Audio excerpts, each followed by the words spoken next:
Yes, people, welcome back. Welcome back to the Race for Europe show. Welcome back to the channel. 12th man is back and the Race for Europe is back. We've got a new panel. We've got some that are missing from last season's panel. We've got some that have been added, and we've got a couple of special guests tonight as well for the first part of the show before we do get into the nitty-gritty. We have got, unfortunately, Errol, LB, and Don tonight, who are unavailable, but will be back for when the Premier League starts next week. There's no Lawless, there's no Pete anymore, there's no Maz anymore. Everyone's changing. It does seem that we may see some faces in the coming months, or will we? Question mark. That's what we've got to say. Big up to Dan stepping in tonight for Don, Chelsea fan. Dan, how are you, bruv? Yeah, all good, mate. Pleasure to be on. I'm hoping Chelsea can stay in a race for Europe this season, so it's great to be part of the show and good to speak to everyone tonight. Yeah, big up, man. Come on, always there when I need you. And I know that you're regularly on the Friday ones, but you stepped in tonight for Don, who's out having a meal with his missus. I mean, what is this commitment all about? I thought he was committed to the 12th man, do you know what I'm saying? But clearly not. Big up, Billy, back. Race for Europe, man. It's Champions League Villa. How you feeling, bro? Already got it patched on the new shirt. I'm feeling good, man. I'm feeling good. It's going to be a long, hard season, a long season of Dan United giving me jip every single week, but I'm here for it. How old are you, Billy? 23. 23, yeah. I think I was about 8 when I had my first Champions League on my United shirt. So, I mean, it's nice that you got there in the end, but well done. Well done. Good for you. Big up, Dan United. Man United back in Europe. Man United are here. And you've chucked out Newcastle, Pete, which, you know, you haven't been bitter about or anything. You haven't spoke too much about it. But, bro, how are you, man? You're looking well. I'm great because people on this show, on the last show of the season, writ us off, said, nah, they're gone. Here we are. We're like Thrush. You can't get rid of us. Brilliant.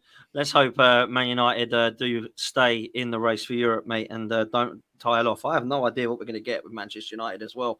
I'm kind of in that question mark area. This has been one of the hardest predictions from the top 7, top 10 that I could give, man. It was unbelievable. We're going to go into predictions. We're going to go into transfer news.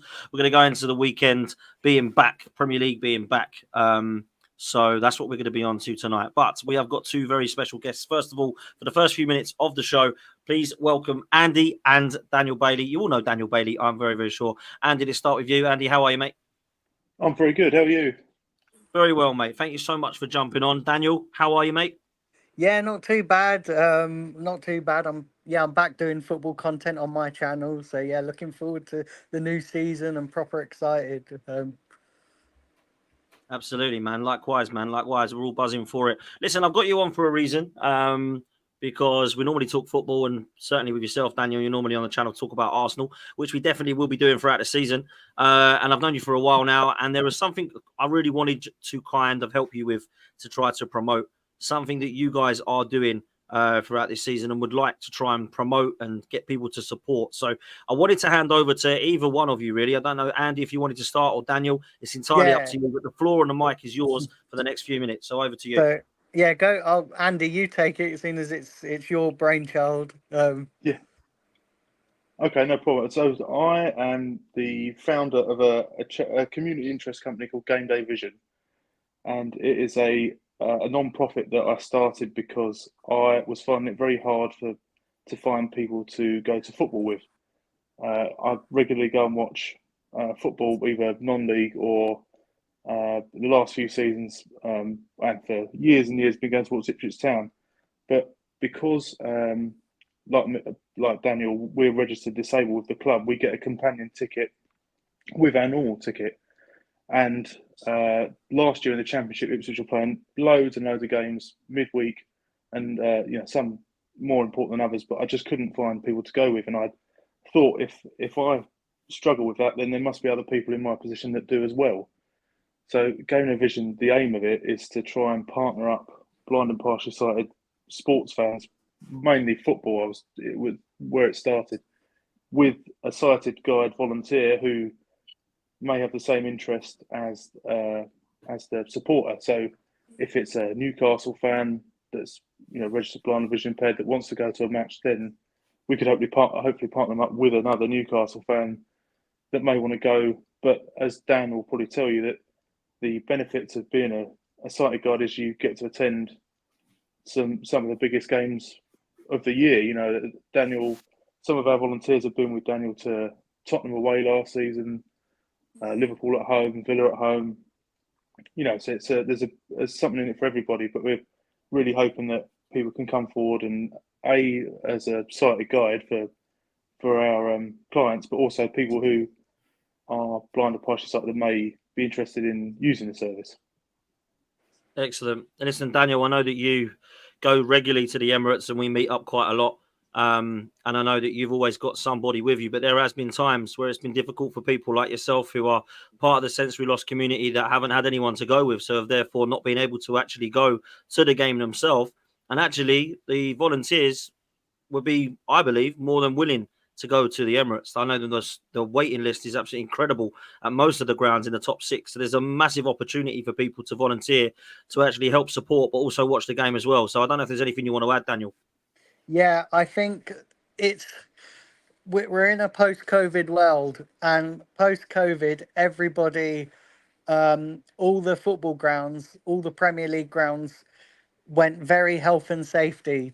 And it used to be that as a blind and visually impaired person, you could go to the games independently, but now, obviously, in the wake of what happened at Wembley in the Euros final, everybody's got more health and safety conscious. So now football clubs don't like you doing it. I know Arsenal certainly doesn't like it going on. So it's, if you can't find anybody, you effectively have got a ticket for the game, but effectively can't go to game. Now you flip that. There's always people looking for tickets in any club. So essentially what we're trying to do here is marry up the two scenarios. And I think the important thing to stress about this is it's, if you were coming to a game as a sighted volunteer helping a blind and visually impaired person, it wouldn't, you wouldn't have to care for them or anything like that. It's not like you're not going as a carer. You're going as, just two people that enjoy football, have a few beers, whatever you enjoy, whatever the person you're assisting enjoys, you kind of work that out together. And what Andy does brilliantly with the service, he'll always, if you go to a game with one of the volunteers, after it, he'll always look for feedback. What can we improve on? Was the volunteer, did he meet your requirements? And he also checks in with the volunteer to see whether they're happy with, did they, that blind person live up to your expectations? So it's just a light-hearted way of enabling blind and visually impaired people to go to football games, and also for people that struggle to get tickets to also be able to go to the games. And we believe that there's a market for it. Yeah, 100% there is, man. And Andy, I suppose those questions for you lastly is, how do people get in touch with you if they are interested in assisting and supporting you guys out and attending the football games with your clients? They can either email me. My email address is andrew@gamedayvision.org.uk, or we are on Facebook, Instagram, and LinkedIn. And if you just search for Game Day Vision CIC, then you can get in touch. Excellent. Andrew@gamedayvision.org.uk. Was that right? That's correct, yeah. Excellent. What I'll do is I'll make sure that's in the description. I'll make sure there's a banner along the screen tonight so people know how to contact you. I'm sure you'll be absolutely flooded with emails and support of people that would 100% be interested in supporting for that. Billy, Dan United, anything to add on this? I think it's incredible what the guys are doing. Yeah, just amazing. Fantastic. Absolutely amazing. The thing is, I think in life we are very ignorant to the struggles of others, and the struggles of others, I don't necessarily mean, Daniel can't do what other people can do, but when he's being stopped from going to watch a team he loves, essentially, I feel that's absolutely disgraceful. So the fact that Andy and Daniel got their heads together and Andy's pursuing what he's doing, I think is absolutely incredible. And I go back to we can take rivalries out of football, we can take all of it out. At the end of the day, we're human beings, and we all need to make sure we're all there for each other and backing each other. So I think it's absolutely incredible, Andy. Fantastic. Oh, thanks. No, I agree. I think rivalries aside, I think it's more about just about enjoying the sport. whether it be football or anything, cricket, rugby, just about getting out there. And the thing that I've found is that enabling someone to go to a match on a Saturday might be the only time they get out during the week. So that can make a huge difference, even if it's a club down the road from where you live. It could make a big difference. 100%. Absolutely. 100%. Absolutely. It's about getting out and about, and it's about supporting your team. And if you're not able to do that, then that can really damage you emotionally, mentally as well, because that's part of most people's weekend. If someone said to me you weren't able to get out and watch the football the weekend, we saw at COVID how tough that was. So to bring that back would just be horrendous. So absolutely love what you guys are doing, and please make sure you support, guys. The banner scrolling along the bottom of the screen now. Contact Andy on andrew@gamedayvision.org.uk and say that you are willing to support, you're willing to volunteer to go to football games and help out some of the guys there. So massive thanks for that. Thanks so much for that, Andy. Dan, it's incredibly hard as well, because you know the struggles I've had, even just talking about football on YouTube, because people have this perception that just because you're visually impaired or blind, you can't really have an opinion on football. And I've gone about told you about the struggles I've had with my channel and stuff, and it's trying to just debunk all those myths that are out there that have, for whatever reason, people seem to think that if you've got a disability, you can't talk or enjoy football. And it's just trying to bridge that gap, really. 100%, man. You're still one of my favourite fan cams ever, though, when you told Robbie, luckily I didn't see that because I'm blind. That did make me laugh.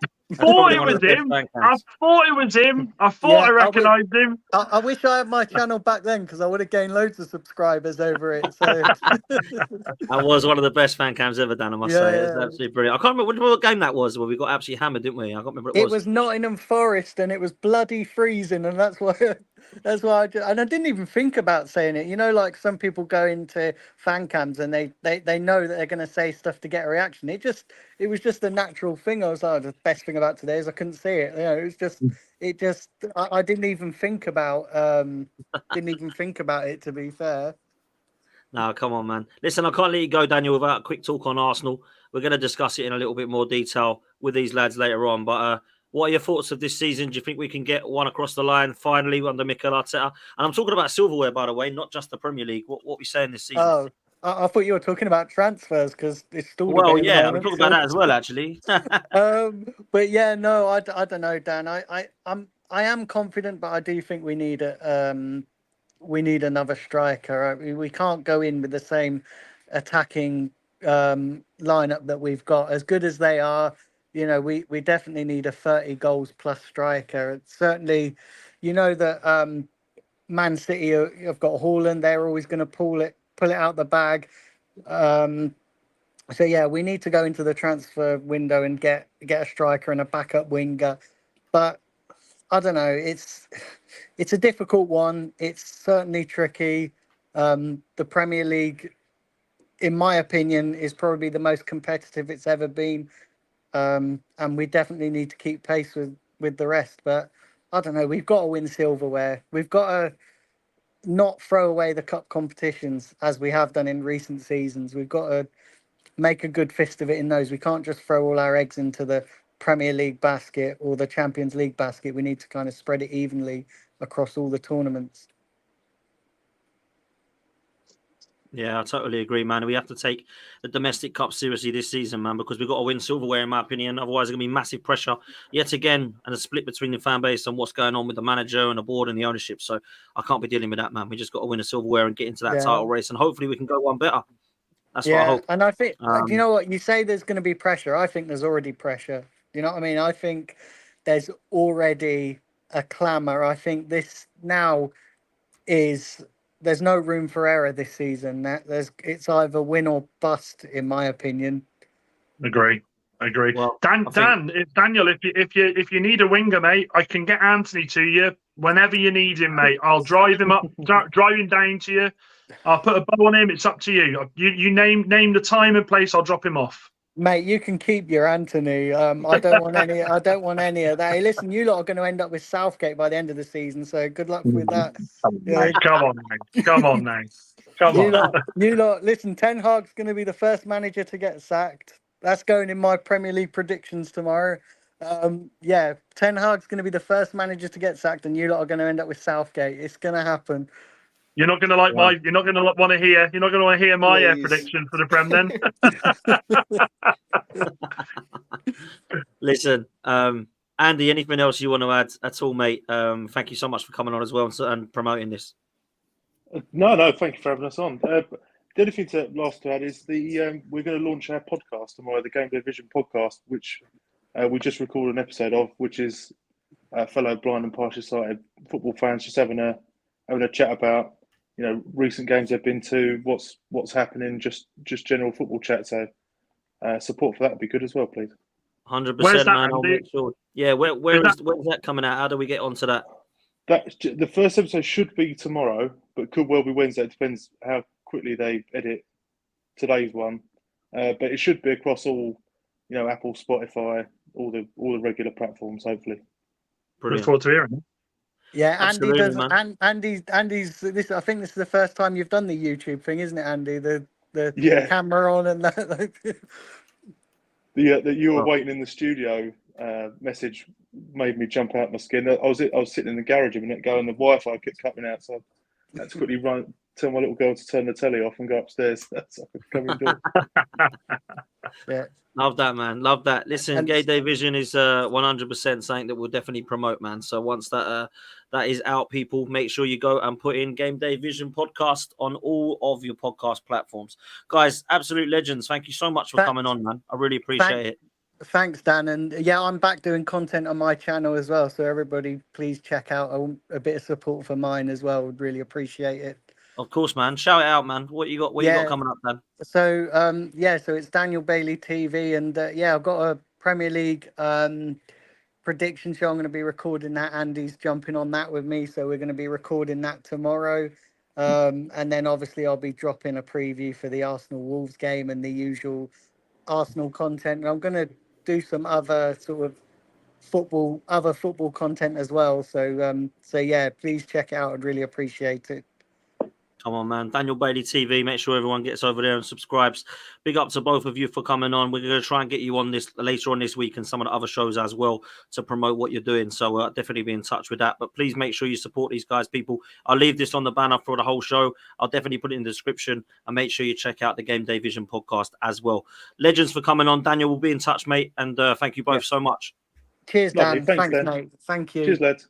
No worries, All the guys. best. Take it easy. See you guys soon. You too, mate. Legends, make sure you do us a favor, people, and support what they are doing. Absolutely fantastic cause. So please make sure that you are going and supporting them. Let's talk football, shall we? I'm going to start with Chelsea. Dan, what the hell's going on?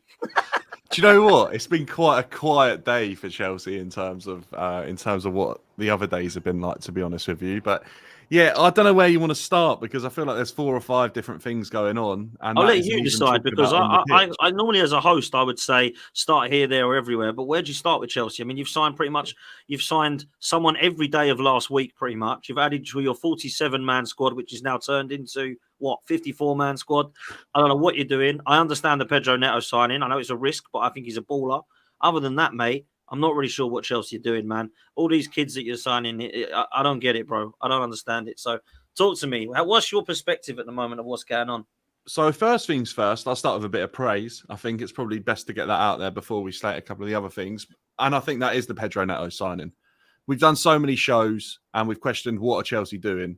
Pedro Neto is the type of signing that I expect Chelsea to make. The type of player that I think we should be going after. The fact that other clubs are after him. He's definitely a hot prospect in terms of what he achieved when he was fit last season. He looks like a fantastic player and he has done for the last few seasons. I'm really excited about him. I feel like we've been crying out for a winger with a bit of quality.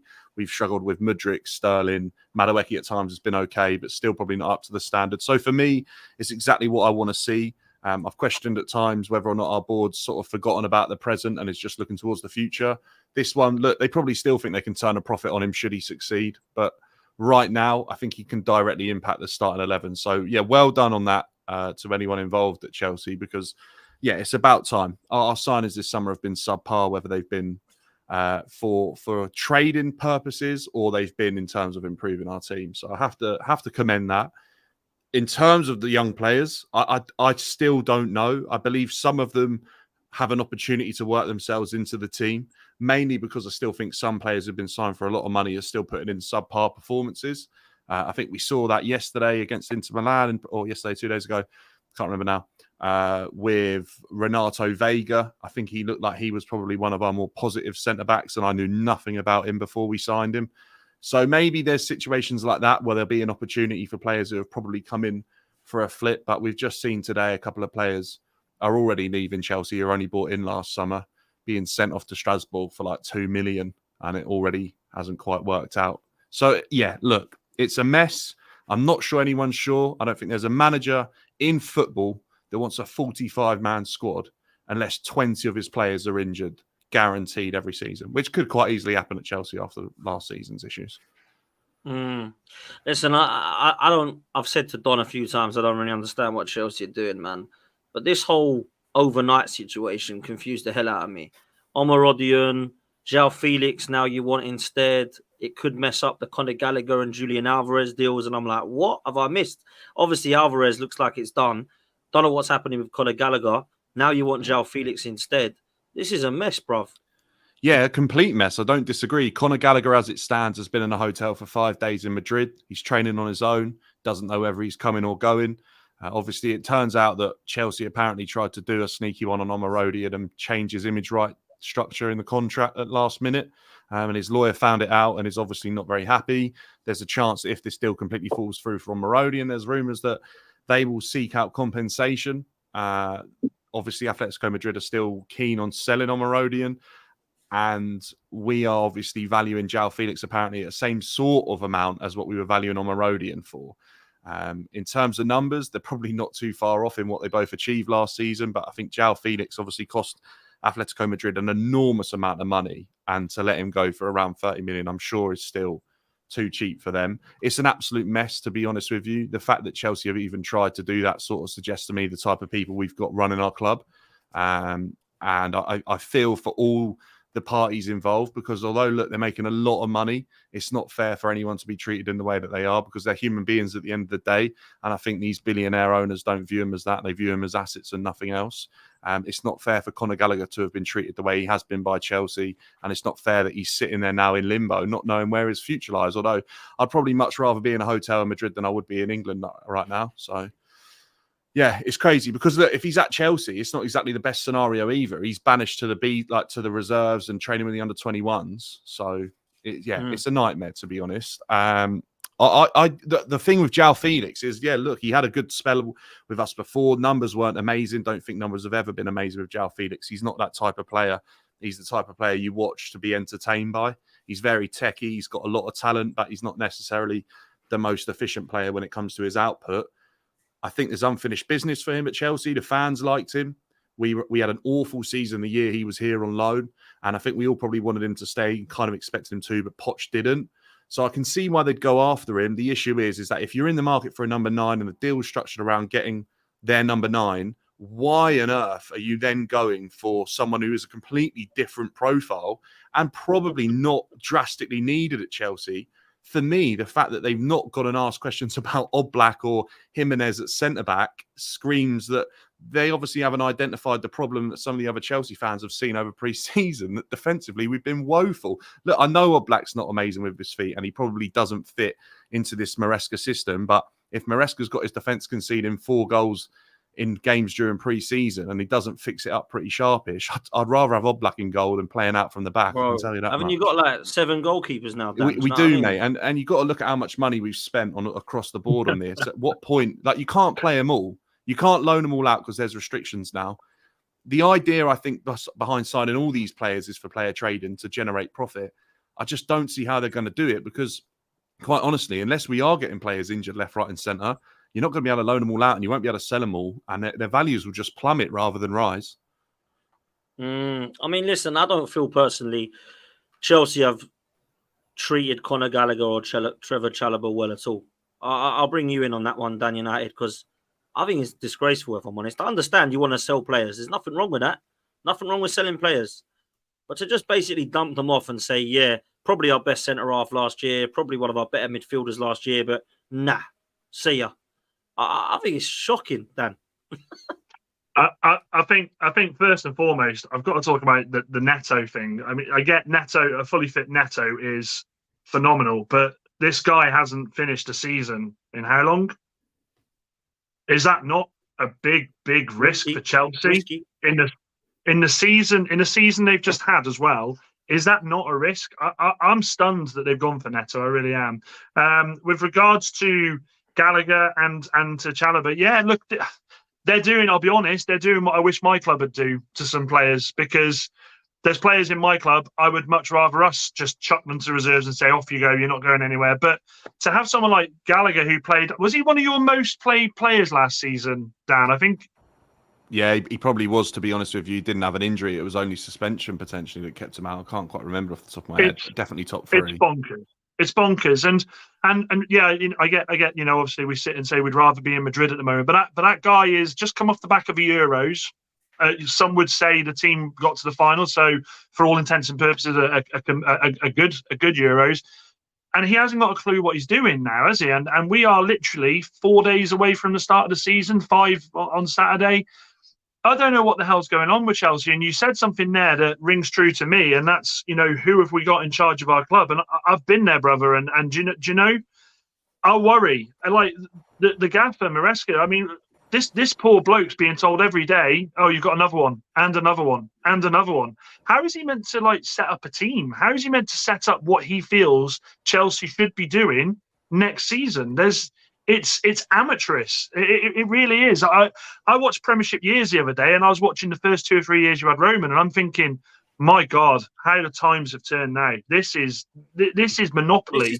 This is what I tried to explain to Don. This is what I tried to explain to Don, and Don was having none of it, obviously, because he thinks they're going to be good this season. Maybe you will be, right? Maybe you will be. I don't see it happening personally, right? I understand the Neto signing's a good signing, but it's risky because of his injury problems. I don't know what they're doing up top. I don't know what they're doing in goal. I don't really think their centre-half partnership's good enough. I still don't know what sort of midfield they're going to have. I don't really see a creative midfielder there unless they play Palmer in the 10 or Nkunku in there or something. For me, I think there's too much stuff still to do, in my opinion. And then when I get told by Don, like, oh, Jackson's so good, Dan, I'm like, look, I know you like Jackson, right? And I know that he scored a lot of goals, but I'm used to Hasselbank and Johnson when I was growing up, or Zola, or Torandro Flo even, or Drogba up top, or Diogo Costa. I'm not used to this brother Nicholas Jackson who misses everything in front of goal. So I'm happy that he's happy, and I'm sorry that it hurts his feelings that I don't think Jackson's the next level. But I don't get this with Chelsea, man. Billy, I'll let you come in, then I'll let Dej come in, man. Yeah, I mean, it just, from the outside looking in, for me, it just looks like Chelsea are in an absolute shambles. And like Dan said, you got a new player coming in every day, well, pretty much every day, isn't it? And Maresca's, how's he going to have to? It's happened with Potter, didn't it? And you just can't build a squad. You can't build a team with this constant turnaround of, drive into training and there's a new car in the car park. It's crazy. Just touching on the Felix thing, I think it'd be, and I'm not just saying this because I'm a Villa fan, but I think it'd be an awful decision for him to choose to go to Chelsea, because, as I've just mentioned, it looks like an absolute shambles. And I think he's much better off going to a Villa where he's going to be able to get regular game time and become that star in the squad. Whereas Chelsea, he's got 50 other players to compete with. Billy, it started so well. What have I said wrong though there? Does Joe Felix go to fucking Villa? He's already given us his green light. Come on, Billy. Well, let's see what happens in the transfer window. I agree. He's Emery's dream signing. Billy, I agree with Dan. Dan, you're absolutely spot on, even though you're a United fan. You're absolutely spot on, and sorry for my late arrival. Look, for me, I'd rather play for Colchester United than play for Aston Villa, because I think they're that dusty, to be honest with you. One of the dustiest teams I've ever seen in my life. But getting into this is coming from a fan base that wanted to lose against Man City to clinch Champions League. This is coming from a fan base who celebrated losing 5-0 at the end of the season against the Palace. Dunk on We Spurs, were Billy. Go on, dunk celebrating on getting Spurs. Champions League. But you know, let's talk Calling about Villa dusty while you support Spurs is a little Billy, bit. you know, the thing is, mate, you know, football. Unfortunately, people don't like me telling them this, but football has moved on. With a club like Chelsea, let's be real. If you were a footballer, would you want to go and play with Villa, or would you want a 7-year contract? You're talking about the name. He's bothered about you're not talking about what the correct footballing decision no, you're for your right. career could be. Whether you use Villa as a stepping stone to then go back to you are a top right. club. But what I'm trying to say is not everyone can be a Richarlison. Richarlison had an opportunity to go to Saudi on big money. He said, nope, I want to stay in the Prem. I want to fight for my place. Neto has gone to Chelsea simply for the fact that there's a 7-year contract on the table and he wants money. That's why all of these players he's not going to now. play. He knows he's not going to play. Chelsea know he's not going to play, but Chelsea are doing what Chelsea does. Chelsea have no idea about Neto or how they're going to use him. But you know what? We're going to stop Spurs, or we're going to stop Villa, or we're going to stop Arsenal from getting him. That's what they used to do, and they've reverted back to form. And that's why Chelsea are in the mess or in the mud that they're in. And that's why I don't feel sorry for Chelsea. I've already said it before. Where is that Don? He goes hiding at the wrong bloody time. His team is one of the dustiest teams I've ever seen in my life. And I told this brother that this Chelsea team will not finish top 6. Who would have known literally a week later that, I mean, they've sent Conor Gallagher back home. This is how dusty this club is. And in fact, I'm now certain that messes up something with the Neto deal, because they sold Gallagher, or at least they thought they sold Gallagher, and so brought in Neto for that fact, and now he's come back. I mean, the whole thing's a mess. I can tell you now for certain, in terms of Race for Europe, Dan is going to be here simply because he's a nice guy, and we also need admin on this. Not you, Dan, the United fan, but Dan, the Chelsea fan. We need admin because Chelsea are not involved. Chelsea are not relevant anymore. And it's a shame, you know, footballing heritage is just going down the pan because of the money. So, yeah, Chelsea are dusty, and I'm glad for all the stuff they've done to my club over the years. May it continue. More dust for Chelsea FC. Well, mate, I mean, listen, it started off going ranting at Villa and it turned into dunking on Chelsea. I mean, that is Deji all over, man, isn't it? That is that. If anyone doesn't know Deji by now, just listen to the last few minutes. That is summed up perfectly, man. Summed up perfectly. I'm going to come to Spurs in a minute, man, but I want to come to next to Man United, because, Dan, I'm kind of like, I got it to start with, then it was like, what's actually happening?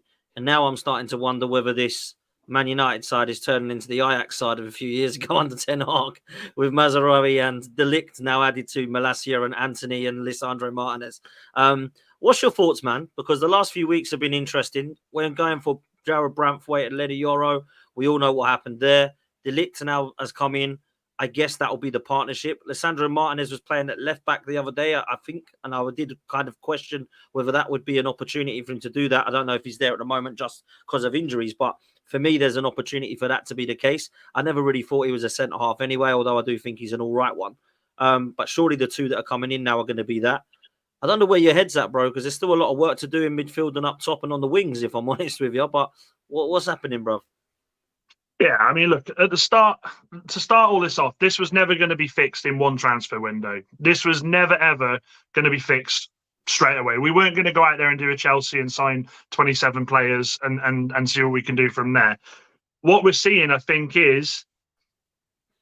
they're going for the targets they want. I think, look, we've been quite consistent with who we've wanted throughout the summer. I'm glad that in an old Manchester United team, admin, ownership, we'd have paid 80 million for De Ligt. We'd have paid 40 million for Mazraoui. So I'm happy with that.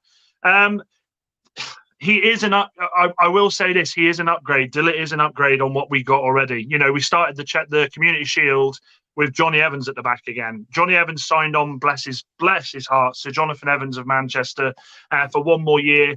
I don't see him being a player that plays much this season. Martinez at left back really frustrated me because in pre-season we played a young lad, Harry Amas, who I think was more than deserving to get some extra minutes in the Community Shield, who wasn't even on the bench.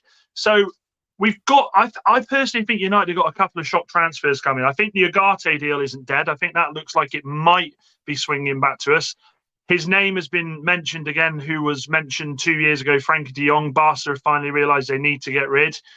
Whether or not that comes off, I don't know. But at the same time, with De Ligt, he's 24 years old. He's still got a fair few years ahead of him. He's not had the best of times the last couple of seasons. You know, I mean, it's bad when Eric Dyer's keeping you out of the team, but part of me wonders if that was a Thomas Tuchel special of just being a complete prick and just not liking it. I don't know. We don't know with Tuchel, do we? He tends to fall out with anyone and everyone. So I'm confident so far. We've got Aaron Wan-Bissaka out the door. Aaron Wan-Bissaka will go with my blessing. I think he's been the way he's held himself throughout his career at Manchester United. We've never seen anything come from the changing rooms from him, any issues like that. He just couldn't attack. He was good at that last ditch, tackle, but for the way that it looks like Ten Hag's starting to want to play with the left back and the right back, pushing forward and adding that attacking threat, there's no chance he can't cross the ball. So I'm intrigued. I'm intrigued to see what we do. The transfer window is still how many? I think we've got 3 weeks left, every 3.5 weeks. I think this place it's going to erupt, the transfer window, and I think United might have a say in a couple more bits and pieces with it. I mean, look, I've got to be real. I see a lot of people getting very excited about Manchester United going, this is going to be completely different. I need to see a lot more than a new structure coming in place. And some of the signings that you've made are okay. But I don't go, wow, Manchester United look like they are 100% ready to go for, pushing Man City and Arsenal, right? So I wanted to ask the panel, what are your thoughts on United this summer? Because I haven't seen enough to get too excited yet, in my opinion. Neither have I. I mean, I'm happy to go in whatever order you place me, Dan. Let's rip the Band-Aid off that, Deji. Go for it. You rip the Band-Aid off. You're too kind. You're too kind. Look, Manchester United is one of the dustiest teams I've ever seen in my life. How many dusty teams are there, Deji? You've got 3. 19. There were 3 dusty teams last season, and let me name them because I know it's the first time we're meeting. Chelsea, West Ham, and Man United. Some of the dustiest football I've ever seen. Sandstorms, Sahara Desert settings. That's what we were getting. Deji, I want to record the way you say dusty and have it as my text tone. It's the best way I've ever heard that said. It's dusty, bro. And let me be real. Eric Ten Hag is trying to turn Manchester United to Ajax United in disguise. This brother can't find another player unless he's played in Holland. In fact, unless they've got some sort of link to Ajax, then he can't bring a player in, which is bloody ridiculous when you're at one of the richest clubs in world football. Now, the only saving grace for Eric Ten Hag was the fact that he won the FA Cup, and he had the audacity at the end when you won the FA Cup to say, that's what I do, I win trophies. Yeah, and you took 14 L's in the Premier League that season. You can't be taken serious. My manager. Manchester United are doing the right things behind the scenes, but you cannot be taken seriously with Eric Ten Hag at the helm.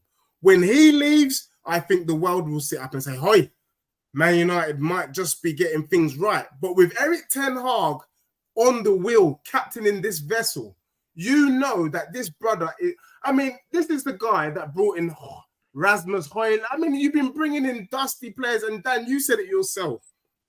Eric Dyer is starting ahead of De Ligt. Now, De Ligt, once upon a time when he was at Juventus, was coveted by teams around the world as one of the best up-and-coming defenders. If Eric Dyer is playing in front of you, I don't give a damn if Eric Dyer was playing in front of you at Wrexham. There must be something wrong there with that player. I ain't going to lie to you. So the fact that Dyer is getting a look in before De Ligt, I'm not sure if there's anything lit in there, if you know what I mean. However, I don't think Man United do anything this season along with Chelsea. I think Man United will do well to finish 6th. I think get rid of Eric Ten Hag, bring in an Ancelotti type manager, bring in an Inzaghi, bring in a couple more players that have no links to Ajax, and then I take United seriously. But right now, Eriksen linked to Ajax. We had Van der Beek who's just left linked to. The whole bloody team is linked to Ajax. So what we do, we might as well move Old Trafford to bloody Amsterdam Schiphol Airport. If that's how we're moving, if that's how Eric Ten Hag is moving. So, do you know what I'm Jordan saying? Henderson up next. Yeah, so I'm not sure. I'm really not sure. And I don't think any United fan can shake their bum. All a United fan can do is that you guys have been so low and your standards have dropped so much that anything you're doing looks good. But the truth is, you guys are falling from grace. I mean, when you see my prediction, you're going to love it, mate. What I think we'll see with United this season, I think it will revert back to a little bit of the first season in the sense of just chaos. I think it'll be chaos. I think some weeks we will absolutely turn up, and I think we'll cause some shocks. Other weeks we'll see the likes of the Brentford loss, the Brighton loss, the Liverpool loss. That's what I'm going for this season. That's what I've set myself up for. Now, with regards to Ten Hag, I genuinely feel like they were too scared to sack him, Deji, after the FA Cup final. I genuinely think they were too scared to sack him, because one thing that he seems to have kept, especially in the stadium, he's kept the support of most of the fans. The fans have stuck behind him. And I think Jim Ratcliffe at the moment, I think he's still riding that wave of, I want to please these fans. I don't want to piss these fans off yet. The other thing I will say is, at the time when we were looking to sack Ten Hag, I was having heart attacks because it was Potter, it was Southgate, it was Tuchel. I don't want any of them. I'd have rather have kept him, and I'm glad that we did keep him instead of that. My worry is, and I think it's got it written on it, and I think we'll see it. I would not be surprised if Ruud van Nistelrooy ends up the season as United manager. That's what I honestly think. He's coming from being a manager himself to come and be an assistant. That doesn't really happen that often. So I kind of feel like that is where United will finish the season if it doesn't start well for Ten Hag. Yeah, that's fair.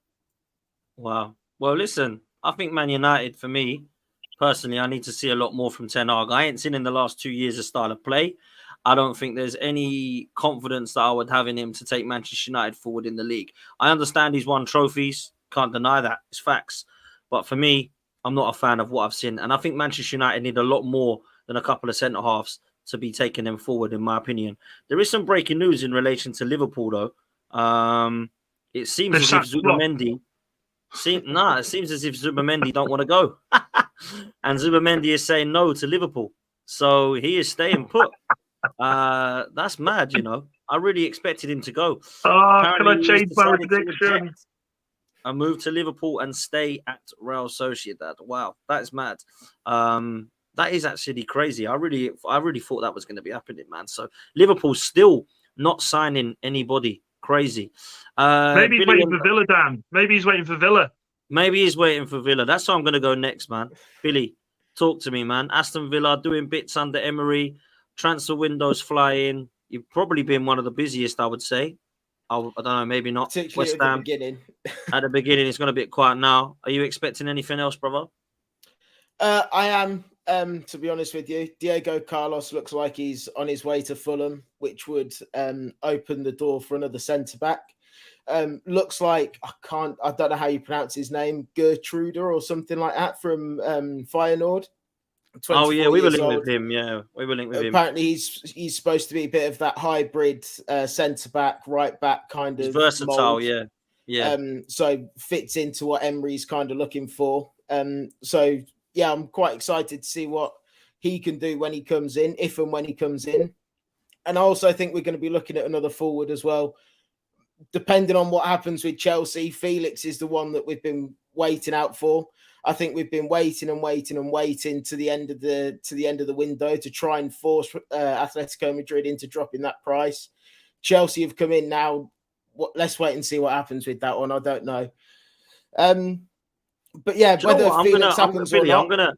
Billy, just quickly, I'm actually gonna stick up for you here, because I think João Felix would be tempted by Villa. Right? Hear me out. I understand what Deji and Dan are saying. I get it, that he might look at Villa and think he can do better. But if you look I at where, completely agree with that as well. But if you look at where Unai Emery has taken Aston Villa in the last 2 seasons, and you look at Champions League football, and you look at a fresh challenge, and you look at a team that he could actually go into and play a lot of football, not toxic, not poison chaliced, I think he would look at Aston Villa and think, maybe I've done Chelsea. It didn't work for me, in my opinion. Dan might disagree, Chelsea Dan, but I didn't think it really worked personally last time. What are we thinking about this? Because I actually think that would be a great signing.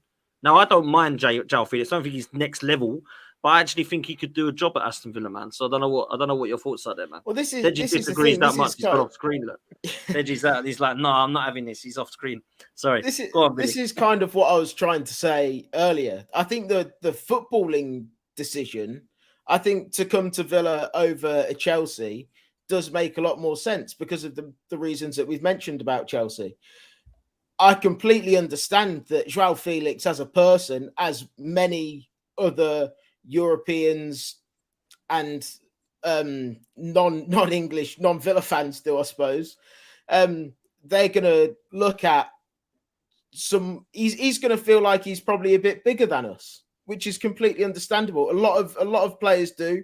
And, me living over here in Spain, no one really considers Villa to be a big club because of the past however many years we've been down, relegation, and that no one sees us as a big club, which in my opinion we certainly are. One of the biggest certainly the biggest outside the top six, in my opinion.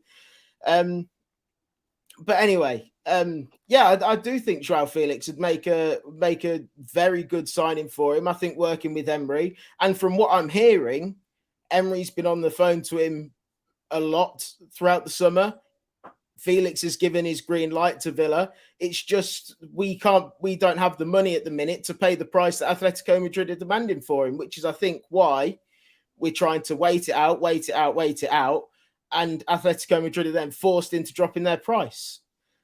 Let me, because I know Dan and Deji don't agree with this, but let me bring Chelsea Dan in here. Do you think, as a Chelsea fan right now, do you think João Felix, for footballing reasons, would look away from Chelsea and see Villa as a better project for him, like real talk? Or do you think Chelsea's the one that he should go to? I think in terms of football, surely he'd be more sort of enticed by the aura of Champions League football, whether it's for 6 games or not, potentially, if I was João Felix. 8. Oh, 8. Sorry, 8. Thank you very much. But okay, but the issue I think João Felix is facing is that, one, I think clubs might, as much as you think he might be the perfect signing for Aston Villa, the output's really not there with him. I don't think he's the type of guy that you could be relying on. And I think he's definitely more of a luxury player. And if you've got space for that in your team, then I'd definitely take it. But I don't know if Aston Villa do or not. I think you kind of tried that with Coutinho, and obviously a different era. A completely different era. Yeah, I don't disagree, Billy. I don't disagree. The thing we've got now is Unai Emery.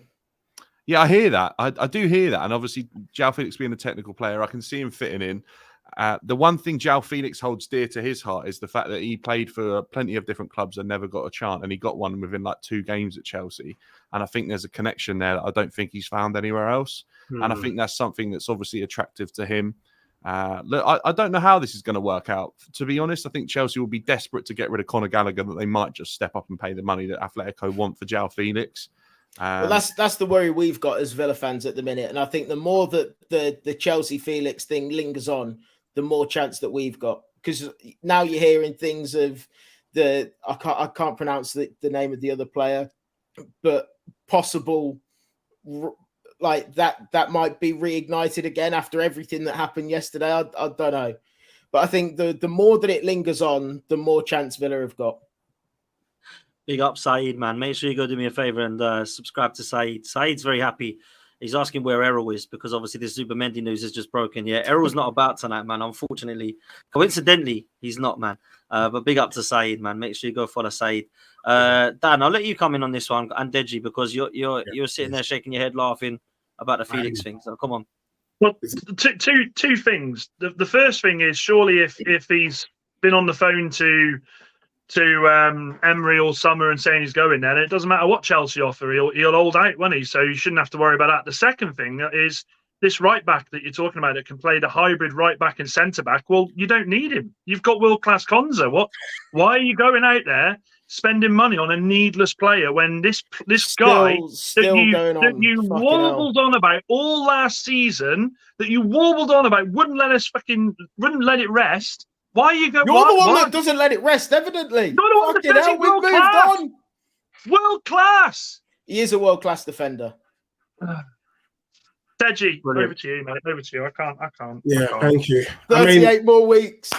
I mean, for me, there's a couple of things that's probably going on in João Felix's head.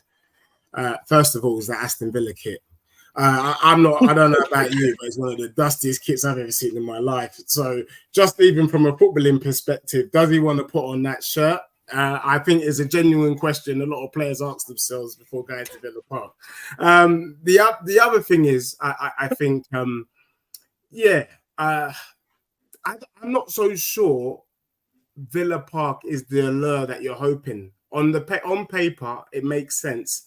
But when I'm looking at Villa and the signings that you've made, and they don't make sense either. You in Chelsea are much of a muchness. I asked an Aston Villa fan, Josh, who is also a delusional Villa fan, and I said to him, "Well, where's Onana going to play?" And he said, "Well, pre-season we've had Onana playing in the midfield, and we've had McGinn playing as striker." Exactly. So for me, it's that's exactly what happened last season when we finished fourth.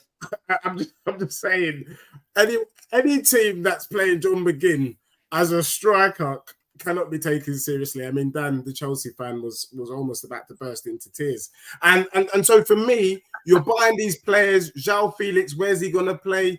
The players you brought in, no one knows where they're going to play. Some will say, well, that's the cleverness about Unai Emery. I actually think he doesn't know what he's going to be doing, to be honest with you. Deji, the other thing as well is Louise as well. The Louise transfer was bonkers. One of your top players last season, and you let him go for 20 million and a couple of kids. I don't know. How's that happen? It's baffling to me. So people who don't look into Aston Villa too much will shake their bum like yourself, violently, evidently. But the truth is, mate, if McGinn could be an option, if Ollie Watkins is not fit, and you are looking at starting McGinn as your that's not what's happening though, is it? That's not what's happening. Do you think you can fit McGinn, Onana, and all the other players that you brought in the midfield? Well, no, because there's 11 players. What's your starting midfield? Our starting midfield is McGinn on the right. Yeah. Tielemans and Onana in the middle. Who you didn't want last season? You said Tielemans wasn't up to it last season, by the way. He turned into a top player for us last season. Tielemans and Onana in the middle. Jacob Ramsey and/or Morgan Rogers. Which you could take your pick out of one of them, Morgan Rogers or Jacob Ramsey, and then up front we've got Ollie Watkins and Leon Bailey. As in Leon Bailey up front. Leon Bailey is the second striker, the unique second striker role that we play at Villa. It's not a two up front, traditionally Crouch and Defoe as you may be used to. Okay, fair play. I mean, fair enough. So like I said, it's not convincing. Even when you were saying it, you weren't convinced as well. So I just don't know. It's pretty much the same team that got us Champions League last season. Yeah, so we're just about. But look, without Douglas Luiz. Yeah, I'm looking forward. But there's an argument that Onana's a pretty good replacement. We actually clinched. We got the points that we needed to when Douglas Luiz was out of the team. For example, against Arsenal, that win against Arsenal was crucial. Yeah, he was suspended for it. I actually think Aston Villa have got a proper stacked midfield. Now, whether or not that's a good or bad thing, I don't know yet, because they keep them all happy. But they've got Onana and Kamara in the defensive midfield options. They've got Buendia and Barkley, who we've forgotten about, and Ramsey that are all playing attacking. They got Tielemans and who was the other one you said, Bill? McGinn. Rogers, that go and play the box to box. Rogers has actually been a good signing, to be fair, I think, for Aston Villa. He's been fantastic for us. He's been a really good player. And they've still got Leon Bailey, and who I think is a bit hot and cold for my liking. But Ollie Watkins is a baller and scores up top. I think Villa will be all right, man. Couple more signings. I think Villa have got a squad. And I actually think Villa are more stacked than Spurs, which is what I want to come to next, Edge. What are Spurs doing? They've spent £65 million on Solanke. They spent Archie Gray money. They got Bergvall. But other than that, Bergvall. Tottenham's Bergvall, sorry, whatever his name is. First 11, I think Tottenham were all right. Yeah. But other than that, the depth ain't there, man. Not yet, Well, anyway. I mean, Dan, I know this is your channel, and I love you to bits, but Arsenal can't talk, because and I explain why. And I've been, anyone who's been watching me long enough knows that I say that Arsenal's more Spursy than Spurs. No one can convince me that an Arsenal team that had the best defense last season, who needed a striker, obviously, and a midfielder to partner Basmati Rice, can convince me that Calamari is going to be the difference for Arsenal this season, winning the league. Your defense was already the best, but by you bringing another defender to strengthen your defense, you were going to somehow go one better and win the league. Absolute joke. As for my club, Tottenham Hotspur, we're doing what you're supposed to do. You were supposed to bring in a striker. You ain't done it. You brought in Calamari. We saw a gap. We needed a number 9. Whether you like Solanke or not, half bread is better than no bread. Better to bring in a striker than not have one, because we saw what happened last season. Richarlison didn't cut the mustard, and neither did Son. Solanke at Spurs with the players that we've got, hopefully, I'm not expecting him to hit 20+ Premier League goals this season, but if he lives up to his reputation, he could go on and be he could go on and do an Ollie Watkins for us, to be fair. I think there's similarity between him and Ollie Watkins, in my opinion. Bergvall is a name that you guys don't know of yet, but you will do, just like how you guys fully know who Van de Ven was. If I asked you this time last season, would you think of Van de Ven? Would he be in your Premier League 11? You would have laughed me off the stream, and I would have been banned by YouTube. But Van de Ven now is one of the best defenders in world football, and that's just the season. So you not knowing Bergvall doesn't bother me. Archie Gray, well, he's football heritage, football pedigree. We already know what he's about. I'm looking forward to it. I'm not going to sit here and say I'm shaking my bum violently for my club. Sounds like you are. Sounds like you are shaking your bum a bit. A lot of the players we've brought in, we don't know. They're unknowns. But if you know Postecoglou, the likelihood is they're likely to hit the ground running, then be a flop. My only thing is Solanke is... It can't be just Solanke. I'm not happy with Timo Werner. I'm not happy with Brennan Johnson. I'm not happy with Kulusevski. If we bring in an Eze that can potentially play on the left-hand side or right-hand side, then I think Spurs would be sourcing. And so for me, I've got everything to be optimistic about. Bringing in players, the whole point of bringing in players is to improve your squad and to actually go one better than the season before. Do I think Tottenham have done the business to go and improve on last season's finish? Yes, I do. Not many people can say that on this panel, unfortunately. I don't think Arsenal have done enough business to go one better. I definitely don't think Chelsea have done enough business to go one better. I'm not too sure Man United can go one better than they did last season. And I definitely don't think that Aston Villa team is going to improve on last season. So for me, the only team that can say are looking up is my club. So yes, I am pretty happy with what my club has done so far. And I can shake my bum a little bit, but I want to see Eze before I start shaking it violently down my local high street. Deji, Listen. what about that young lad? Is it Mickey Moore? Yeah, quality player. Do you think we'll see much of him this season? Because I've caught a bit of him in pre-season. He's 16. He looks 16. a player. That kid. He looks a player. Dan, you know what? He is a player, and you know what? It's been a while. It's been a minute since Spurs have brought a player through the academy. I just don't understand these Premier League clubs who have academies and then they don't want to bring it. And that's why I think the stuff happening at Chelsea is disgusting. Gallagher, whether you like him or not, Chalobah, whether you like them or not, they are from the academy. Let's start showing our homegrown talent some respect and some love. Mikey Moore's just signed his contract yesterday. I think he could be an absolute gem for Spurs. I really do. And the fact that we've offered him a 3-year contract shows that the powers that be believe in him. I think look out for him. The problem is, if I say Mikey Moore to you all on the panel, he's not done anything yet for you to be shitting yourselves. And I understand that. The same for Bergvall, the same for Archie Gray, the same for a lot of these lads. But that doesn't mean you shouldn't be. Do you get what I'm saying? If I were you all on the panel, people talk about West Ham being dark horses. There's nothing dark about that bloody horse. They're a bunch of ponies.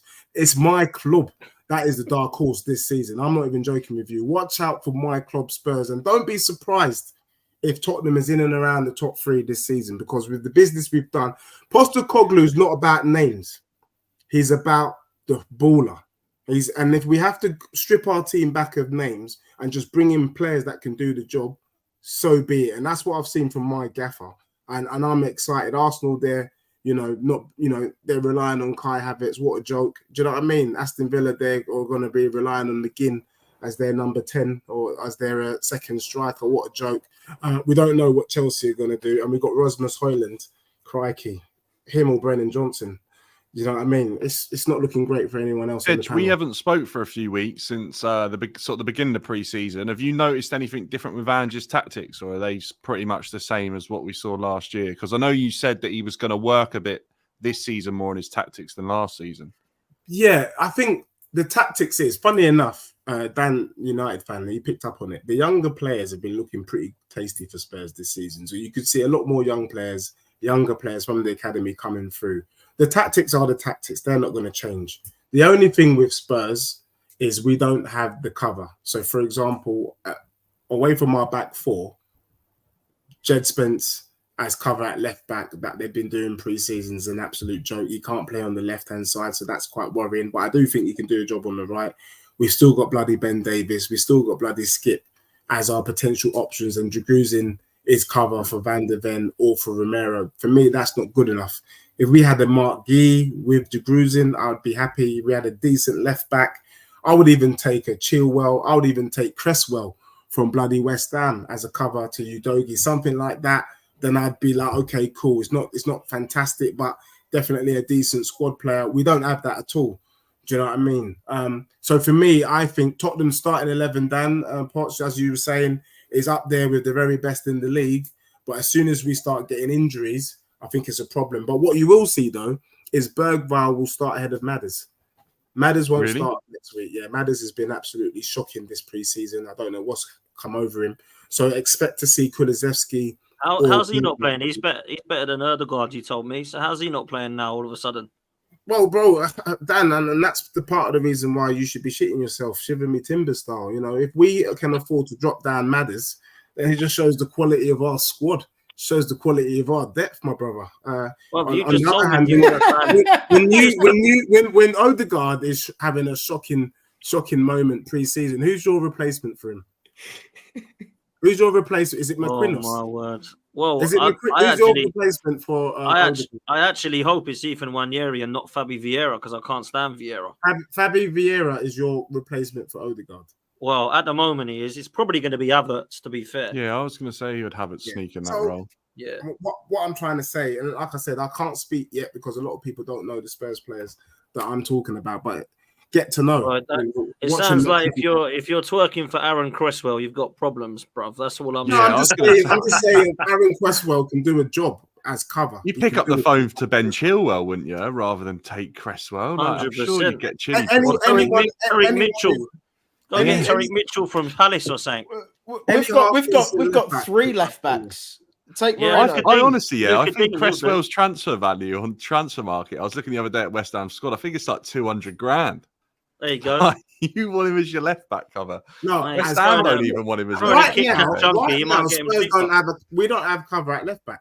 Do you know what, Dej? When you were talking as well, I just want to put this out there. I wasn't laughing at what you were saying, but someone, I can't remember who, put in the comments, Solanke could be the new Kane at Spurs and not win anything with him.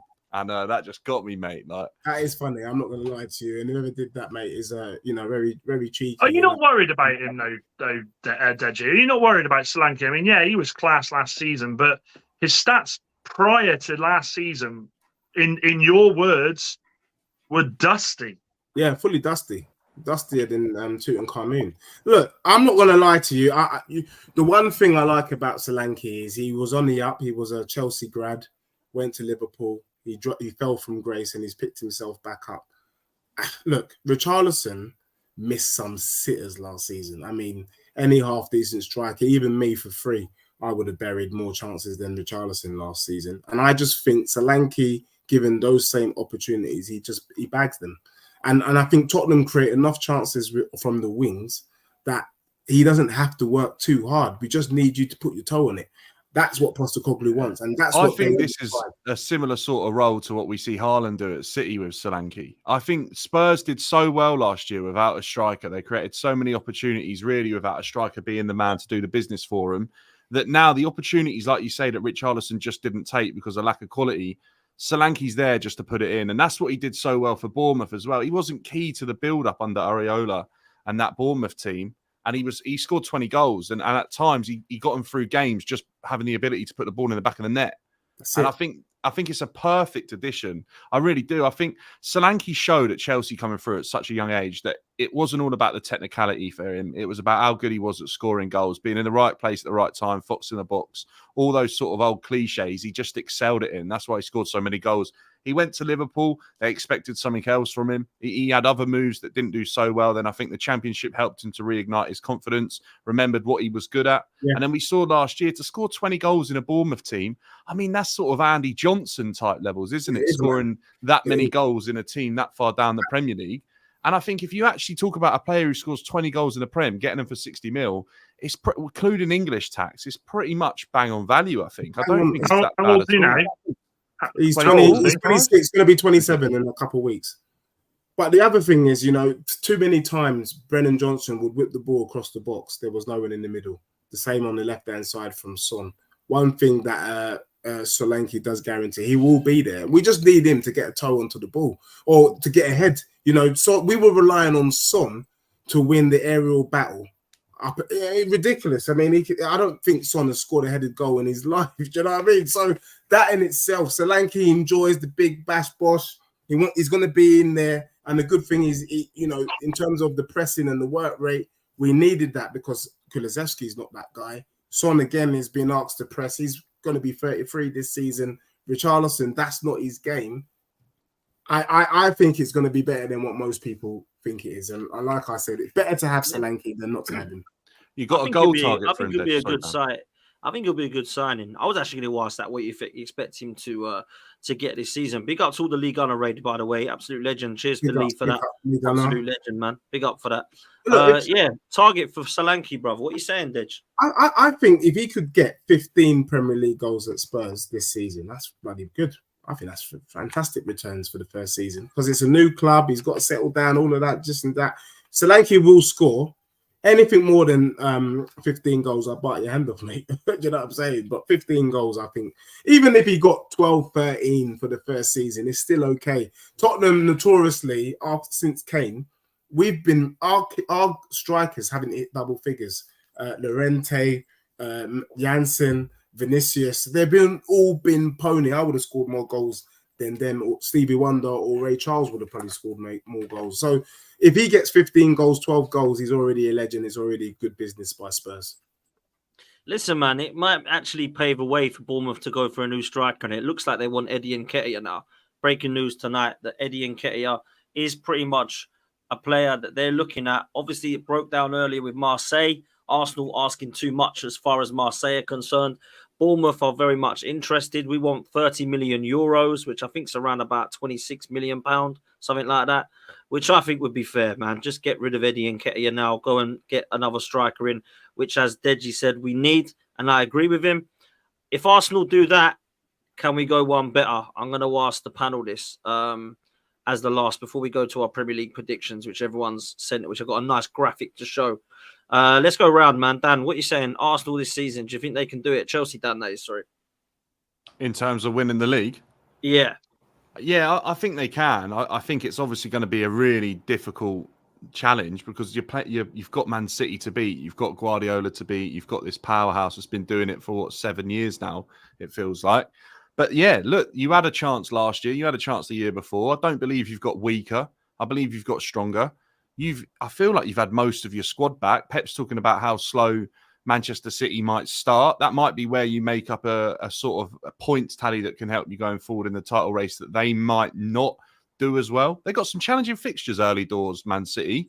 I'm not saying that they'll lose them. They're probably favourites in every single one still, but it's not the easiest start to a season if you don't think your squad's up to scratch, like Pep said. Might be mind games, but yeah, I think Arsenal probably will strengthen before the end of the window as well. I don't see them not. I've got a feeling you guys shift off Nketiah and you move in for a striker. I just think they want someone off the books first before they do that.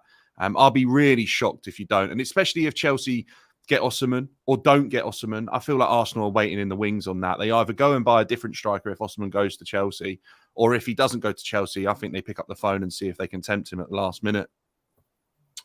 Billy, what are you saying about Arsenal this year, bruv? I think you can. I agree with everything that Dan said. I really do think you can, and I think you will take it down to the very last day. I just don't think you'll do it for the Man City factor, unfortunately.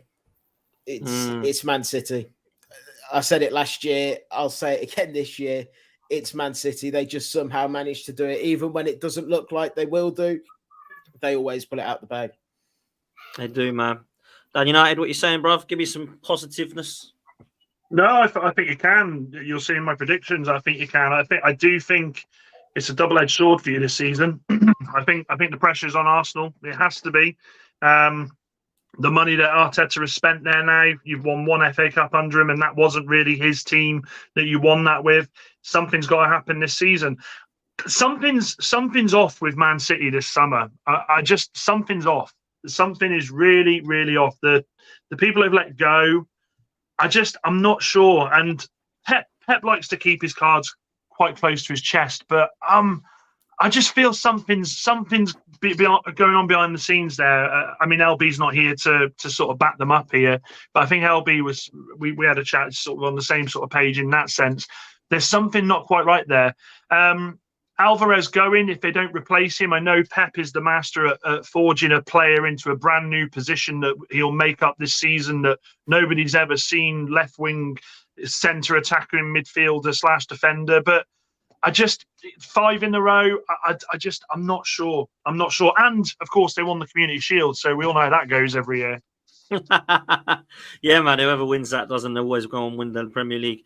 Dej, I guess you have seen no way that Arsenal win this league because we're dusty. Is that how it works?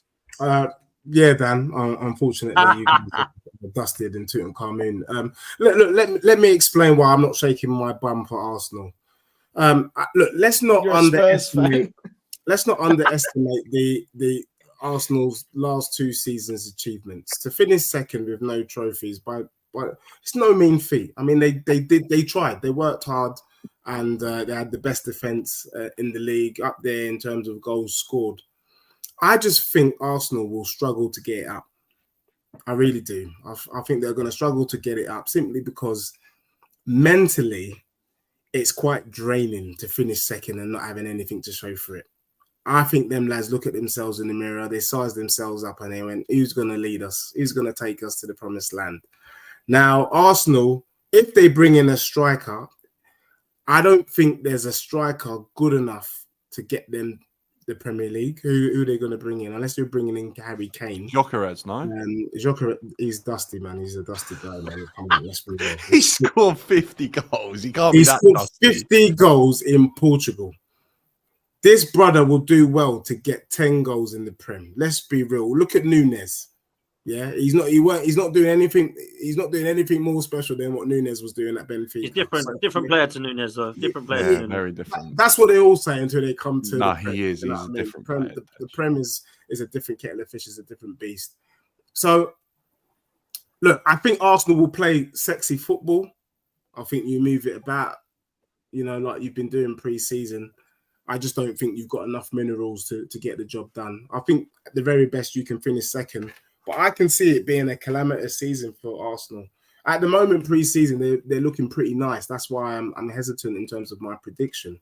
But if things go according to plan, you could find them 3rd or 4th quite easily because mentally, I just don't know how you motivate yourself for another run at it. And just so you know, if Arsenal were to do the unthinkable, because I think also we've turned into a farmers league under Pep, I think Man City win this simply because no one's good enough.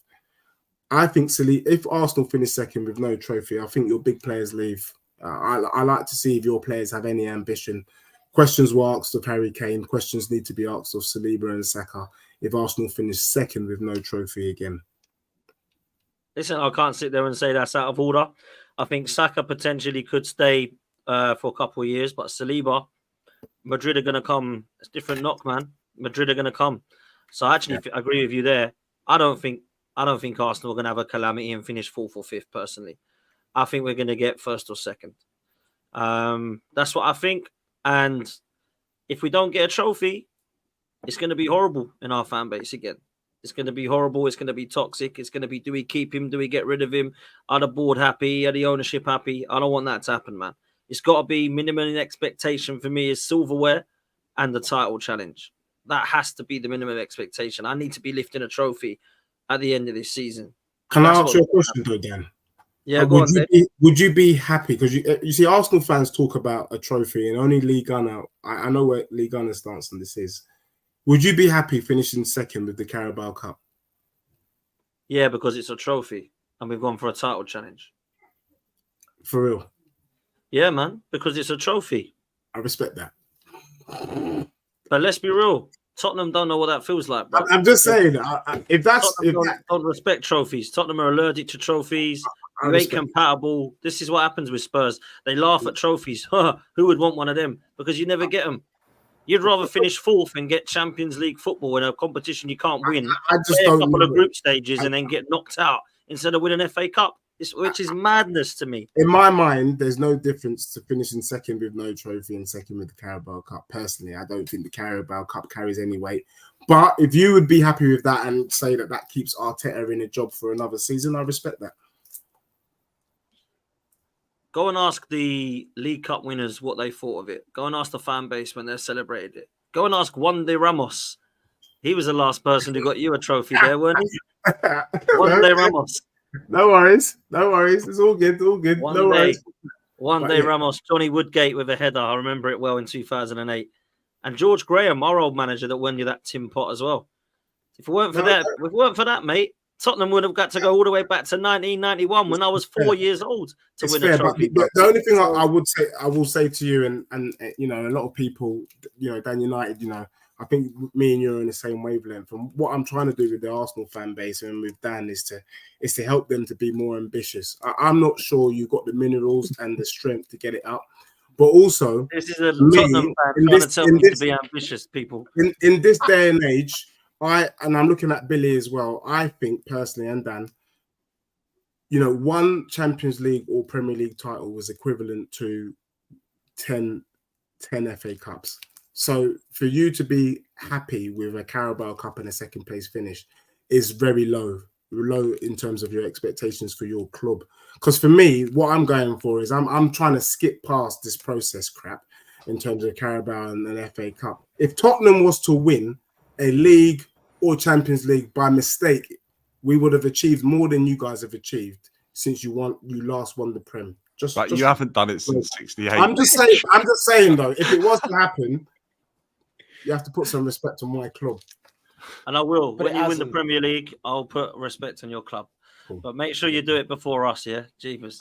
Let me tell you. And I tell you what, if you dare celebrate winning the FA Cup or the League Cup, I am cooking you, bruv. I'll tell you this now. I am cooking you, Dej, because I'll tell you this now. If you win that League Cup or that dusty trophy that you call it, and you start celebrating and shaking your bum violently, I'm coming for you, man. Let me tell you this now. I'm going to tell you to come. It's only a little trophy. It don't matter. Tottenham don't like little trophies, man. Go win that Premier League. Go win that Champions League when you get back in it. That's what's going to happen, brother. That's what's going to happen. Well, let's see. I think Arteta absolutely has to go and win that League Cup, by the way. I think he has to win it. And I think if you do, I think you win the league. I think he has to get this young squad that he's got with bags and bags of potential to feel what it's like to win. And I think if they do it and they do it well and they go after that competition and get it done early doors, February, I think that'll give you a massive boost in confidence to go on and win the league. I think first 11s, the battle between you and City really isn't that far apart anymore. I think they've obviously got Haaland and De Bruyne, who I think are exceptional talents, but like Odegaard, Saka, they can put up numbers that are decent as well. I think Havertz, hopefully he continues in the form that he does. Defensively, you're solid. I think all over the park, Arsenal in their best position to compete. And people can laugh at Calafiori and what he might add, but I think this is an unbelievable addition to Arsenal's squad. And I know this might sound stupid considering he's a defender, but I think it's what he offers on the ball and how he allows the team to rotate and move around the spaces, which is so key to Arteta's coaching philosophy.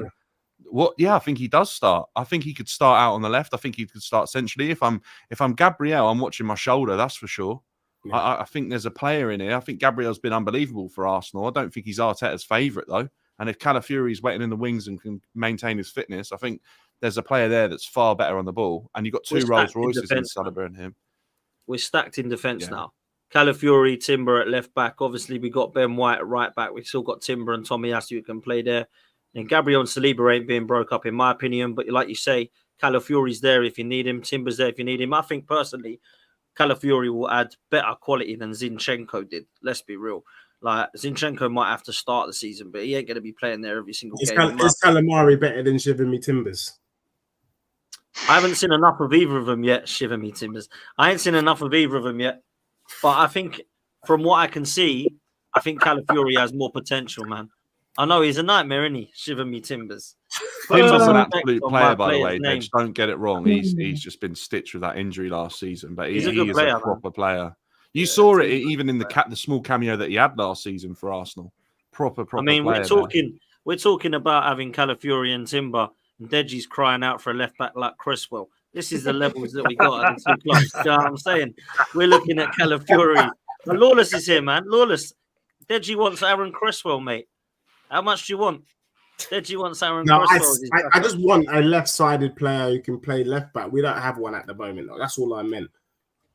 Big up, man. Dan, you're an absolute twat, Dan. When you said Lawless was here, I thought he was about to come on the screen. I was like, no. But look, he's confident. Look at this comment here. I may not be on the show, but with our transfer window, West Ham are in the race for Europe. Deji, are West Ham going to get in Europe? Or are they still dusty? Don't know where. I mean, I can explain, and I'm glad Lawless is here. What we're seeing Lawless on Wednesday, aren't we, Dan? Yeah. But let me give Lawless a quick taste of what's to come so he can prepare himself for Wednesday's show. Look, West Ham is dusty. The fans are used to dusty football. And actually, the thought of stringing 4 passes together is actually quite mind-baffling for West Ham fans. Like, what? We're going to string 4 passes and we're not going to hit it long. I think it's a 2-3 year job. Because what they've done is that they're taking away the kind of Ogbonners and all of these guys who like to hit the Sucheks, who like to hit it long, don't play any football, use these barbarians because they use their height and their strength to win games. And they've said, we're going to try and play football. So you're going to have to make players who are not used to playing football play football. And that takes time because apart from Bowen, Kudos, Paqueta, not all of them are that techie, to be honest with you. And it's been a minute before they were asked to actually pass and play some football. So for me, I think West Ham will struggle just because of the mentality shift. That will take a season. And then they got to now ingrain this style of play and then bring in some more players who can play that way of football. So that's another season. So in season 3 is when we start to see West Ham. As for this season, we can forget about Lawless and we can forget about West Ham, in my opinion. Well, listen, he's come back here. Nothing dusty about our squad. The only thing that's dusty is Spurs' trophy cabinet. That's what he's talking about. So, I mean, that's a little taster for Wednesday, man. Lawless does this because he's trying to get on Sky Sports, and fair play to him. Do you know what I mean? Everyone there is always trying to make a living for themselves on this thing. So, yeah, look, Lawless, knock yourself out. I can't wait to see your club first day of the season, and then we'll see what happens. Do you know what I mean? But I don't think we can. They're playing another dusty club, according to you. So, yeah, no, he's right. They are playing a dusty club, and I can't wait for him to wallop you. Oh my god, I can't wait for them to wallop you. This could be this first game, man. And then I can't wait for you to dissect this second striker hybrid bollocks that Bailey's doing. I can't wait. I can't wait. Well, let's wait. Let's wait. It'll either be Bailey or McGinn. I think he'll be Bailey. I think he'll be Bailey, if I'm honest. Bailey or McGinn. I'm done. Bailey, let me come to predictions to close, right? Because some of the guys aren't on the show, so I feel bad doing this now, but maybe we'll come back to it next week as well. But let's take a look because Sam's put a nice little graphic. It is going to come up now. Apologies for those with sensory impairment because it is not the biggest.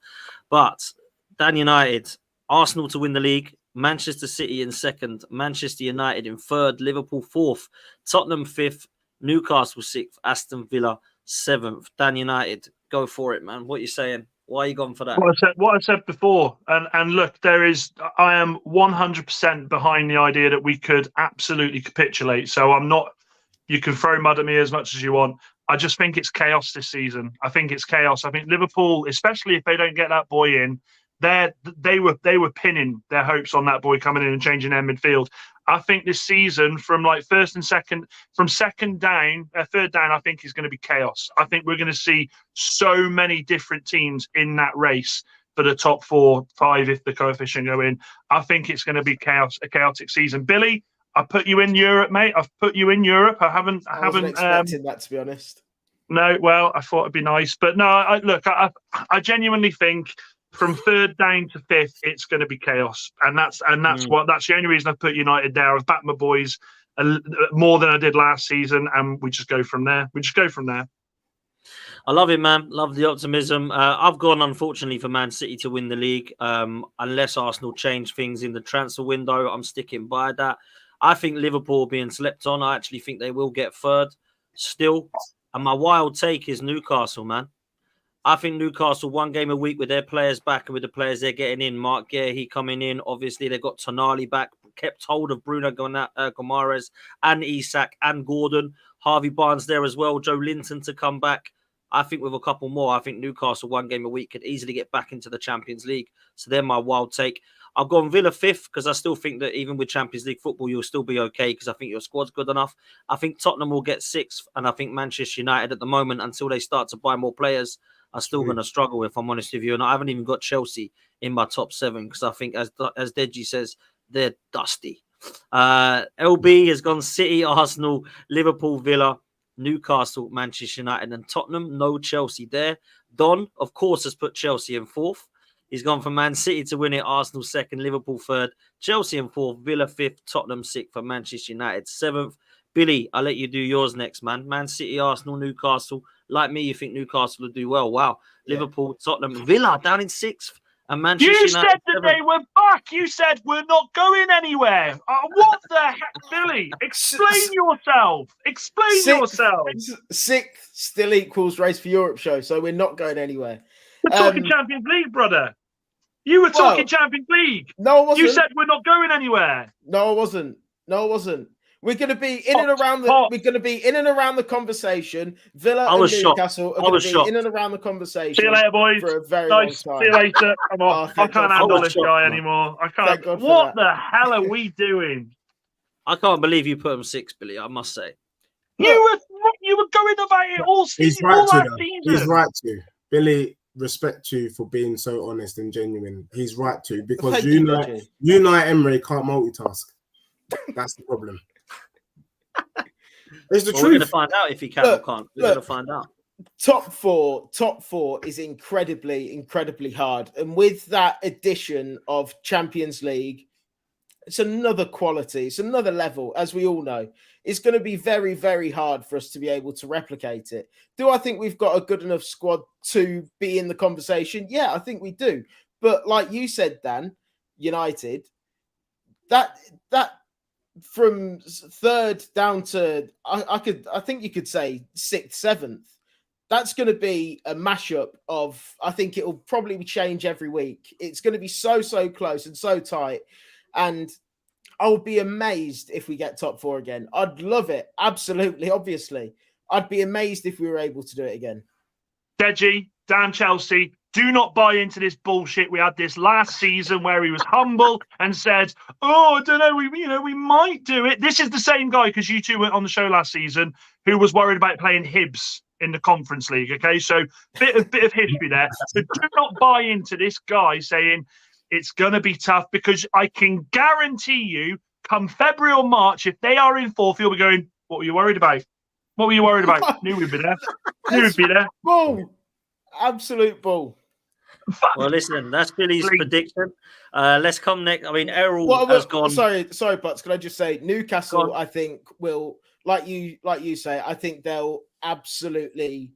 I really think they'll surprise a lot of people. Just seeing some of the predictions in here, I think that they'll surprise a lot of people. I think they'll be up there for the majority of the season.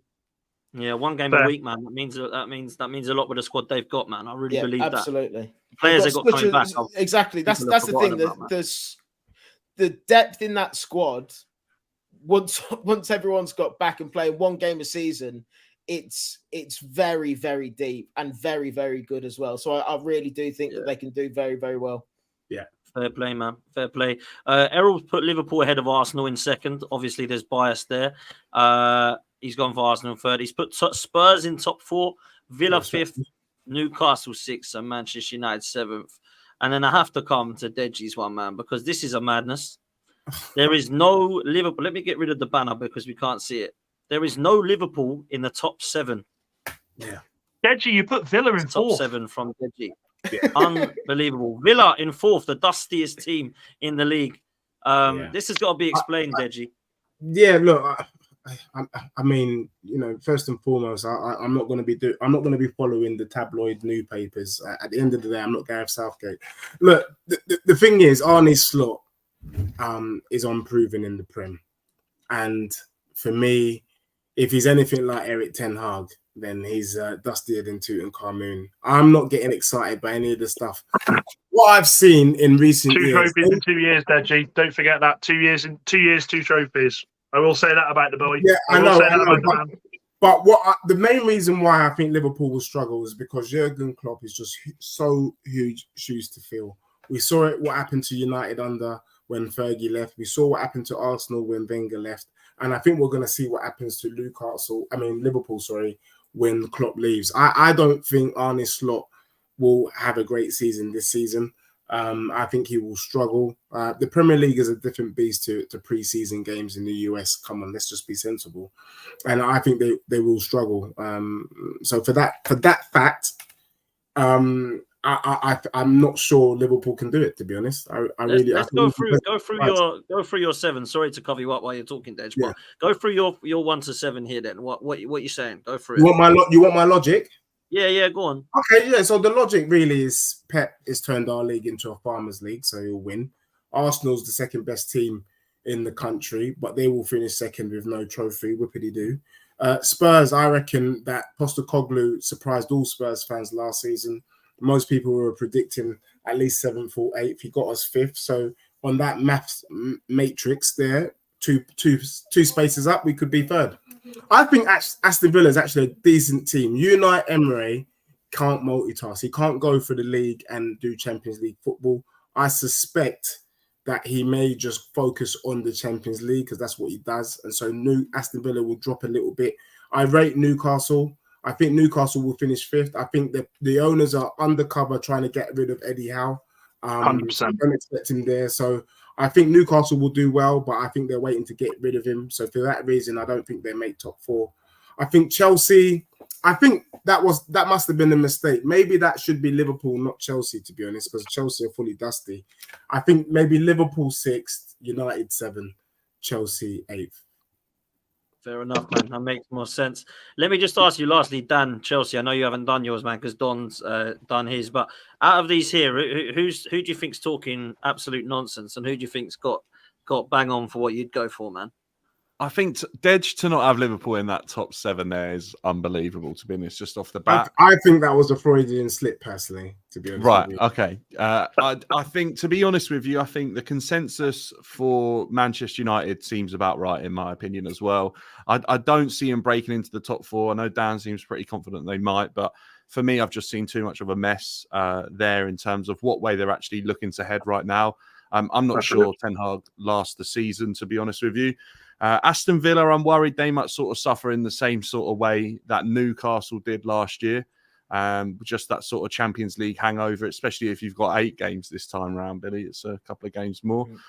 And I'd worry about your squad as well. I don't know how deep that goes, especially if you're trying to compete for that, because there's absolutely no question about it. Unai Emery will want to compete for a European trophy. That's what he's about. I think West Ham could be looking at making a push for this if Lopetegui gets things right as well. Chelsea, I see Don's got them there in 4th, but the fact most people have got them not even in that sort of suggests where Chelsea are as well. If things go right for Chelsea and it all clicks and it clicks early enough, there's no reason why they can't make a chase for it. They finished 5th last season. I just worry defensively whether or not we've got enough to kind of hold it all together. But look, I think with Chelsea, you can't really predict what's going to happen until the transfer window shuts because they just don't know. Liverpool, I worry about them not getting Zubimendi now. That's a position for me I think they had to sort of get solved in order for them to sort of stick around the same sort of area of the top four that they were last year. I don't think Endo's good enough going forward for them. And according to Ornstein, just breaking is that they're not looking to sign an alternative either, which is crazy. Manchester City, as we've already discussed, and Arsenal are definitely going to be the two battling it out. They're quite clearly got the two strongest teams. They're set up to compete.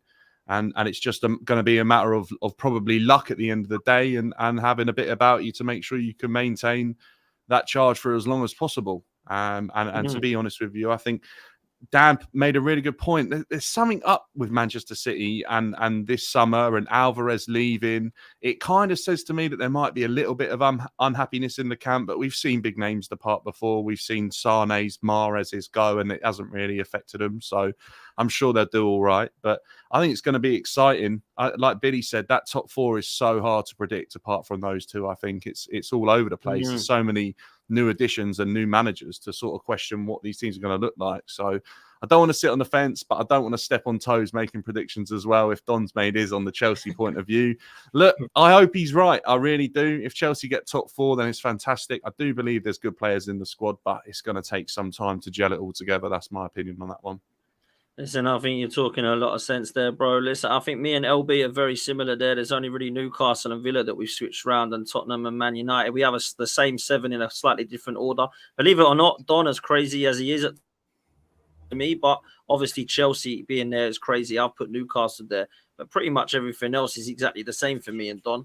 So can't really say that that's too crazy there. But there's some other people that have definitely put their neck on the line. Dan United, fair play to you, bro, going for Arsenal to win it.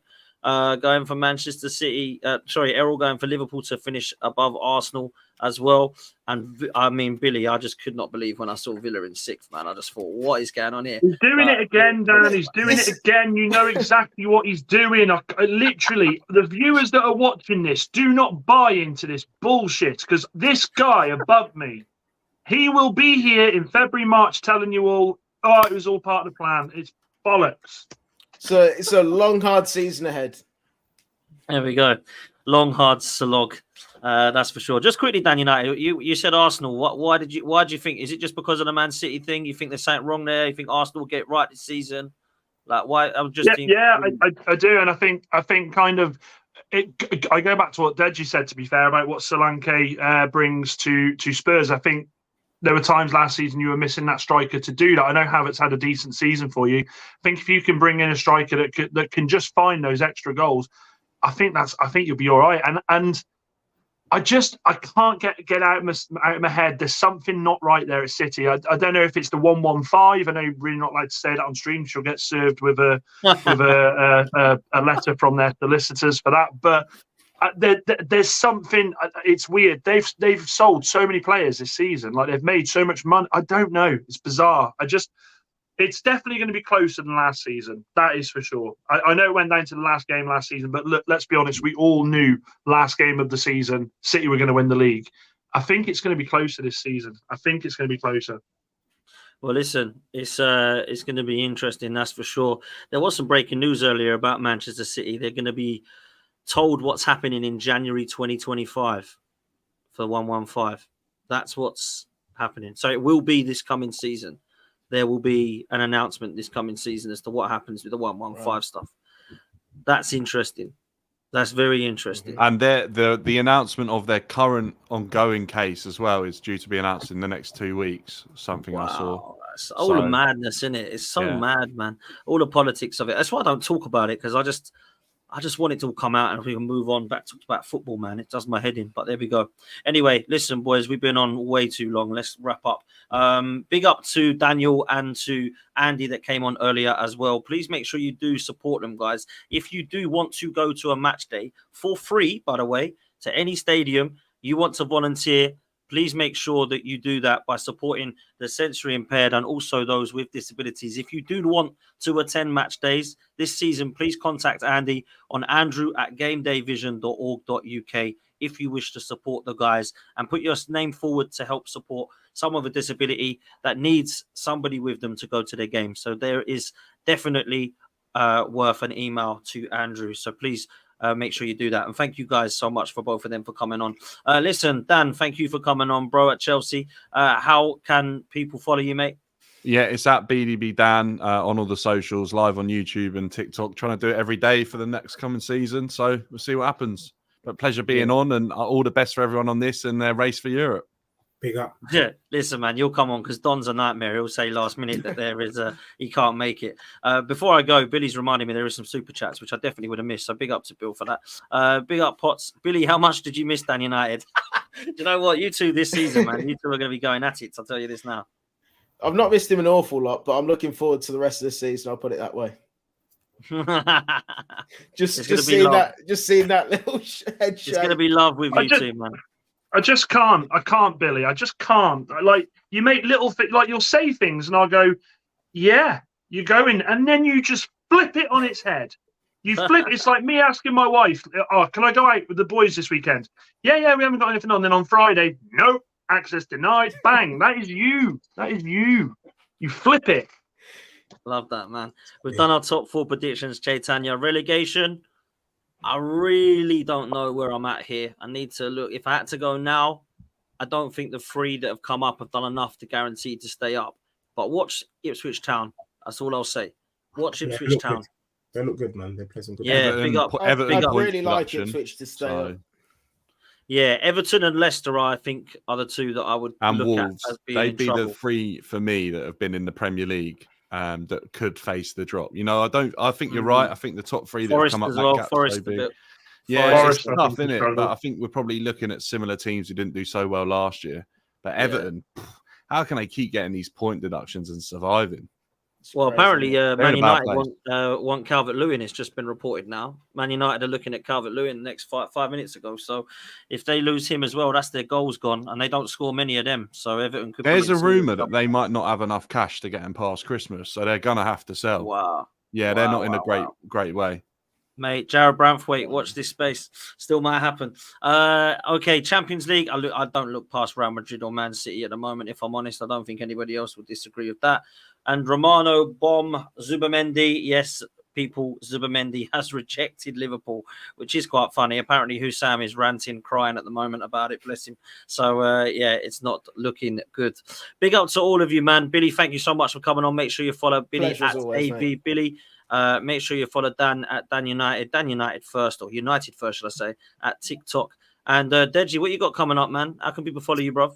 Yeah, thanks everyone. Thanks Dan. Yeah, Deji Spurs YouTube. I've got a show tomorrow night called The Blueprint, where I'm just going to be laying out my predictions for the next 4 games. I'm expecting maximum points from my club, including the home win in the North London derby. So that'll be interesting as we dissect that. And I've got hopefully something called Say It With Chest. I only want to speak to teams that are going to win something this season, so I'll be coordinating that show because I expect something from my club. And then I've got pre-match previews, and I'll be at the Everton game next week as well. So yeah, that's it. Love, man. Make sure you go follow Deji Spurs. Debut on Race for Europe, man, and you'll see him every week. You'll see him on This Is London on Wednesdays as well, where it gets very heated between him and Don, which, to be fair, I just get to sit back on that show and just relax and get some popcorn out, man, because I've got D and Lawless as well. That show is just mad. I actually just sit there and just get some popcorn. Go, what do you think? And let them just crack on. It's quite easy for me anyway. Right, that'll be Wednesday. We're back tomorrow. I'll be back in the morning, obviously, people. So I'll see you then. Take it easy. Make sure you go follow all of these guys, and we'll see you next time. Take care, people. Laters.